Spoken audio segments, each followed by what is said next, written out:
A dramatic set of claims is emerging from Iran again, where reports suggest that a U.S. fighter jet pilot have briefly been at the center of high-risk rescue operation.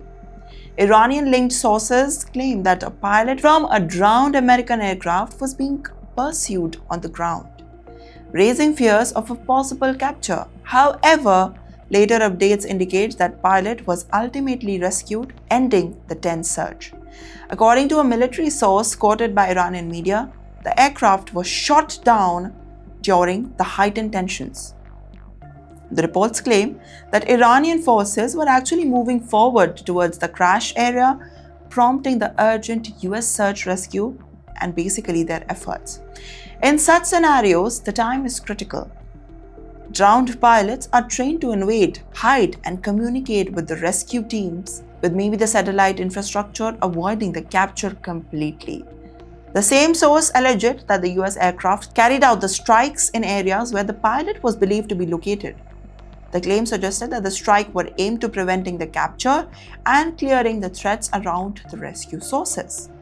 Well, reports also mentioned parts of Kogiloy and Boyar Ahmad province as the possible locations of the activity. However, these claims remain unverified by the independent sources.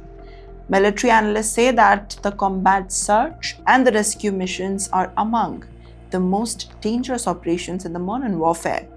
You know why? Because rescue helicopters, special forces, and escort jets often operate under the intense pressure there into the war zone. The goal is simple, however, recover the pilot before opposing the forces arrive. And this mission can escalate quickly, especially if both sides coverage on the same area. However, the US pilot was rescued without IRGC even being confirmed. The risk of the confrontation would now have been extremely high. Capture of a pilot carries both intelligence and propaganda value. And that is why the rescue efforts usually are fast, coordinated, and heavily protected. Well, later the report suggests that the pilot was successfully recovered, however, as the details remained limited. But such outcomes typically involve the extraction of helicopters or the special operating teams. Once recovered, the pilots are moved quickly to the secure bases or the medical checks, and they are debriefed. Well, now this prompt action by the US shows that the incident highlights how quickly the aerial confrontations can turn into the ground-level crisis. Even a single drowned aircraft can trigger strikes, rescue missions, and competing the claims. It also shows the importance of search and rescue capabilities, maintaining the operational confidence.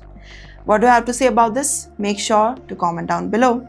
And for now, much of the information is still based on the claims and the counterclaims. There is no full independent confirmation of the sequence of the events.